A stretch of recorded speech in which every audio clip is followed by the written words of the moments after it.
Namaskar, dear learners. Today we are going to discuss about energy management. This is a course from MSc Renewable Energy and Environment, MRW 004 Energy Management, and today we are going to discuss about the topic energy audit. As you all know that energy management is very important nowadays because we want to utilize the energy very efficiently and we want to convert this energy into useful form by minimizing the waste. So energy management is basically the smart use of energy or efficient use of energy. But if we are going to use energies efficiently, we have to account how much energy input we are getting and how much output we need. So basically supply and demand of energy should be known. Another thing that we need to know is that if we are going to efficiently utilize the energy, it means that we are going to minimize the waste.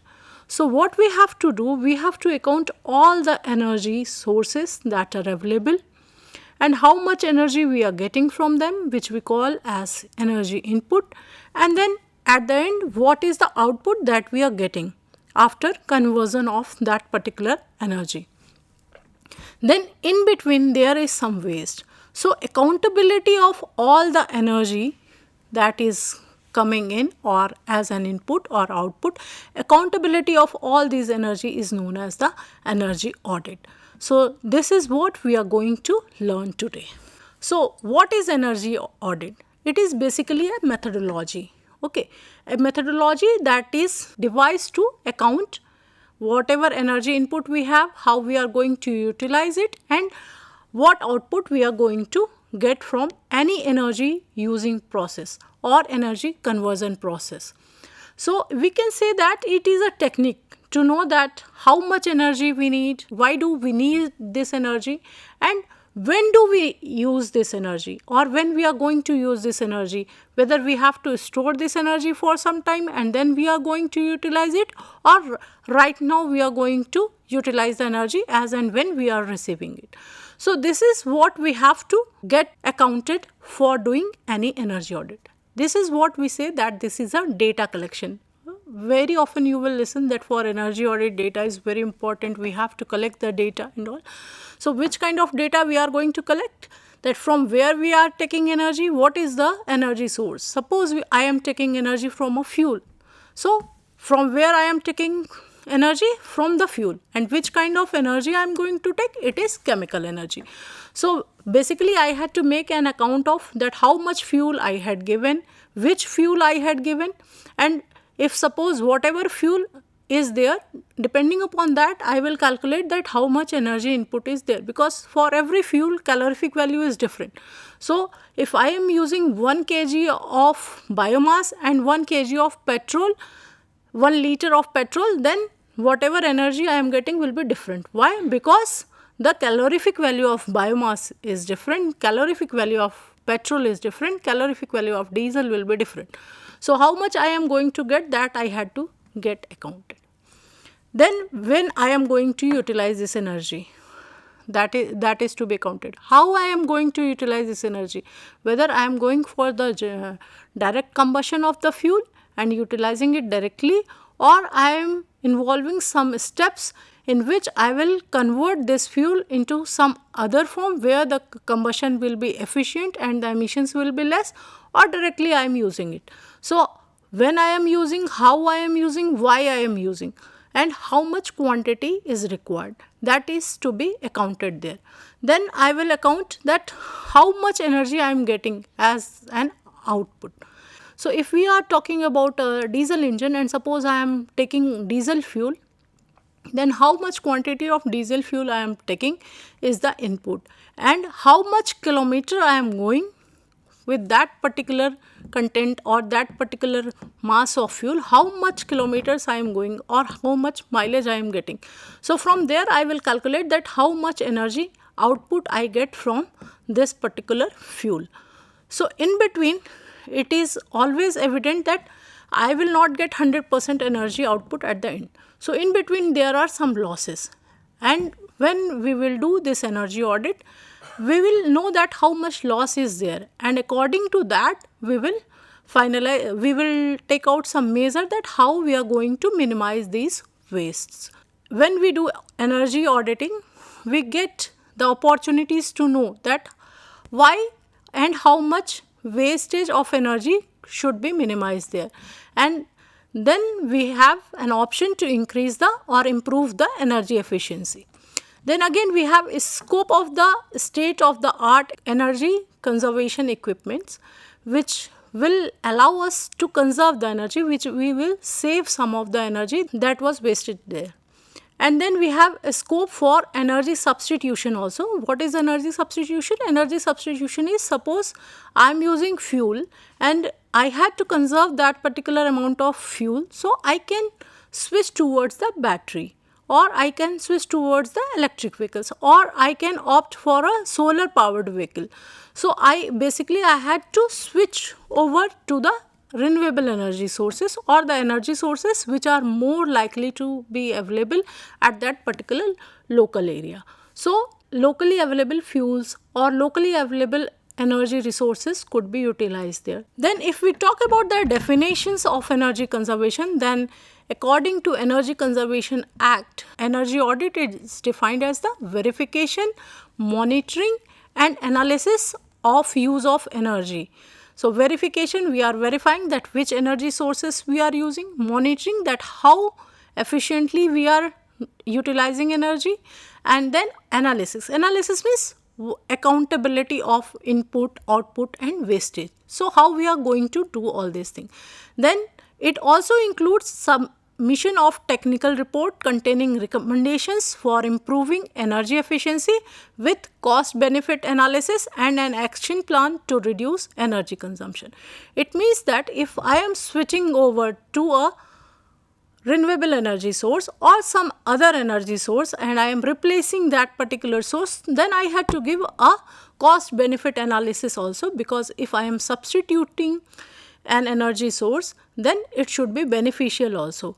Maybe at the starting capital cost is more, then I had to give that at what particular time I will get the payback. Suppose I am proposing to use solar energy, utilizing it for all the electrical equipments that are available in my house. Then I had to check it out that if I am substituting the electrical energy by solar energy, then whatever electricity bill I am getting nowadays and what I will be getting after solar energy. What is the cost of electricity now and what will be the cost of energy when I will switch for the solar energy. So I will compare both the cost and then I will see that if I am getting, suppose, benefit of 100 rupees by substituting to the solar energy and I am investing 1000 rupees for solar energy equipments, then at how much time I am going to get the payback, means my capital cost will be recovered. So if it is 1000 rupees and I am getting 100 rupees benefit, then it's obvious that within 10 months I will get the payback. We have to recommend that the cost benefit analysis also and what will be the payback period also. This we have to give with our recommendations if we are submitting an energy audit report. We can also say that efficiency of any system should be close to 100%. That is the efficient system. But it is not possible. Why it is not possible? Because there are some losses. So our motto is to minimize the energy waste that is available there. So basically, if we talk about the relationship between energy input, output and energy waste, so whatever output we are getting is input minus waste. And if we talk about the efficiency is always energy output by energy input. It is basically the ratio of whatever output we are getting and whatever energy input we are giving. So this is how we have to calculate the efficiency of any system. And for improving that efficiency, we have to do some work or we have to analyze a particular system. Now, when we do energy auditing, we focus on the reduction of the wastage so that the efficiency should be more. Here we talk about the specific energy consumption also. What is a specific energy consumption? Energy consumption per unit of any production is known as specific. Specific means per kg or whatever production we are getting. So it is the need of an hour. Why? Because we want to minimize the waste, and waste could be minimized, then only we can improve the efficiency. So we can see that if energy wastage or whatever we have said EW, if it is towards 0, then our efficiency will be towards 100. So if the losses are minimal, then we can say that our system or our energy conversion system is efficient one. So basically we have to do that whatever energy input we are getting, the same energy output we are getting. It could be done by reducing the energy conversion equipments also. If there are more number of energy conversion equipments, the losses will be more. If there are large number of stages, the losses will be more. So this is how we can reduce the wastage. Let us take an example. A system takes 100 units of energy and it converts only 80 units of energy into useful work. Then what will be the efficiency of the system? So here our energy input is 100 units, energy output is 80 units. Okay, so what will be the efficiency? Energy output upon energy input, that is 80 by 100, and it will be 80%. Or another method is energy output is equal to energy input minus loss. So it will be 1 minus 20 by 100, which will be again 80 by 100. So this is how we are going to calculate the efficiency. Now comes the energy management. So the main objective of energy management in any energy using process is to produce goods and provide services with the least cost, and the environmental effect will be also the least. So this term energy management has been defined in various ways. So basically 3 definitions of energy management are there. First is energy management may be thought of as a process of adopting judicious and effective use of energy to minimize cost and hence to maximize the profits. So for this, what we have to do, we have to utilize the resources that are locally available. So we will get those resources at minimum cost. So we can minimize the cost there. So this is one of the definition for energy management.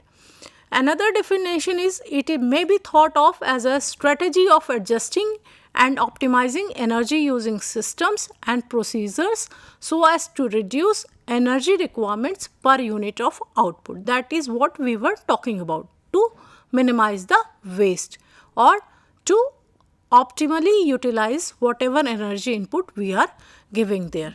Then the third definition of energy management is we have to devise a mechanism to achieve and maintain optimum energy procurement and utilization. And depending upon these things, we have objectives. What are the objectives? First objective is to minimize energy cost and wastage without affecting the quality of the production or whatever end product we want. Then another is to minimize environmental effects. So if we are substituting for any new energy resource, we have to keep in our mind that it should be environmental friendly, it should be locally available, it should be economical also. Then we can manage energy efficiently and smartly.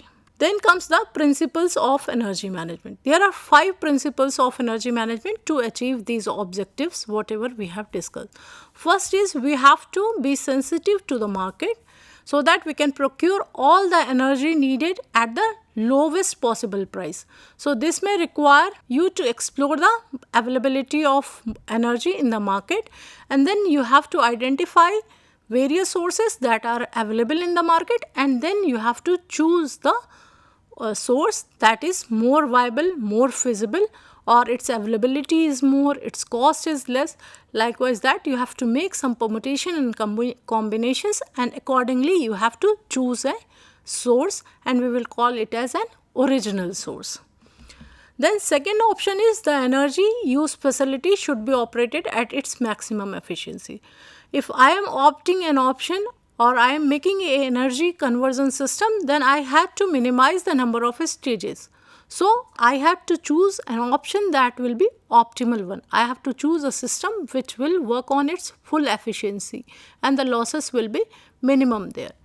Then the third option is all the energy, whatever energy I had there as an input, I had to minimize the waste from there, or if there is some waste, I had to utilize it. It should be reusable. For example, when we talk about the boiler, what happens? Some of the heat is wasted as a flue gas. So what we do, we utilize that flue gas for heating water, and then we supply the reheated water to convert into the steam. So it takes less energy for production of the steam. So we have to be very careful for doing this. Another rule is to use the most appropriate energy efficient technology. We can, even in energy audit reports also, we can recommend for the technique which is more energy efficient. So here the guiding principle is that it should be low investment technology, so that we can get our payback period within some months or years. Okay, and again the technology that we are recommending should be maintained at lower cost also. If the maintenance cost is very high, then also it will affect our payback period. So while calculating the payback period, I had given a very basic example that we are only counting for the capital cost. But when we generally do this energy audit, we take the maintenance cost, we take capital cost, we even consider the time value of money. Suppose I am going for the technology for which the payback period is more than 10 years, then obviously I had to account the inflation rate that is going there. I had to take out that what will be the salvage value. Then why do we need an energy audit? We have seen that there are many units consuming energy which is more than the energy that we get from the products.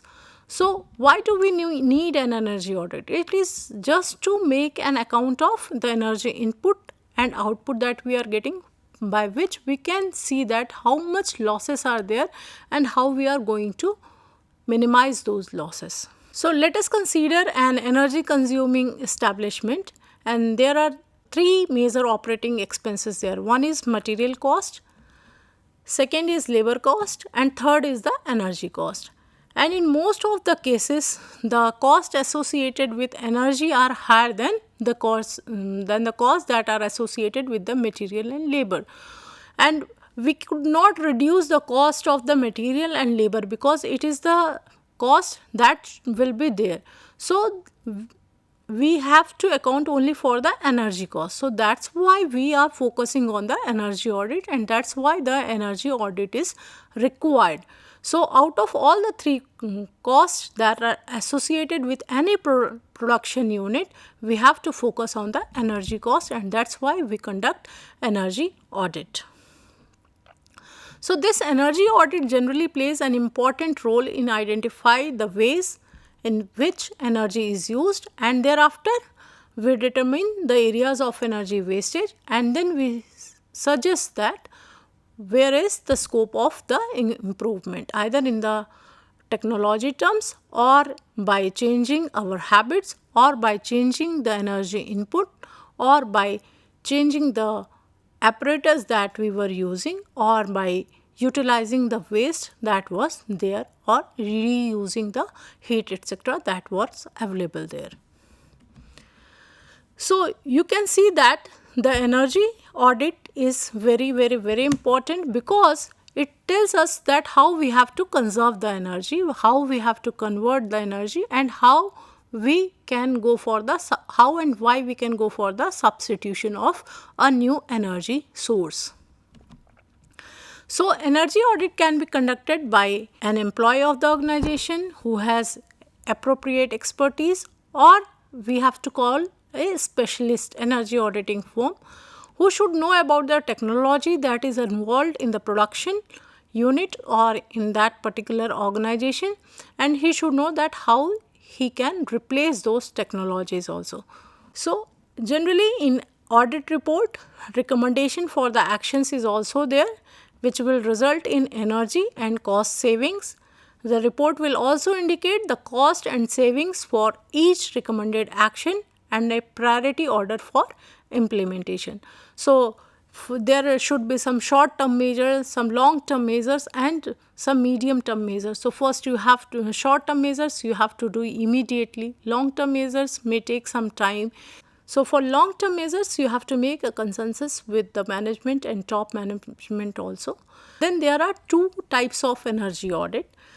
Basically, the types of energy audit also depends upon the industry or functions of the industry, what is the potential of cost reduction, and which level of energy audit they want.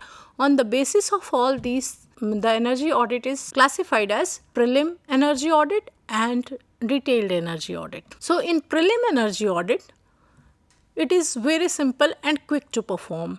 It uses only the data that is available and is conducted within 1 to 3 days. In this kind of energy audit, we only focus on the wastage area, and whatever the conservation measures we can opt, we just implement them quickly, and very less time is invested there, and money investment is also less there. And in detailed energy audit, we recommend for the substitution of energy resources as well. So this is how we go for the energy audit. Thank you very much.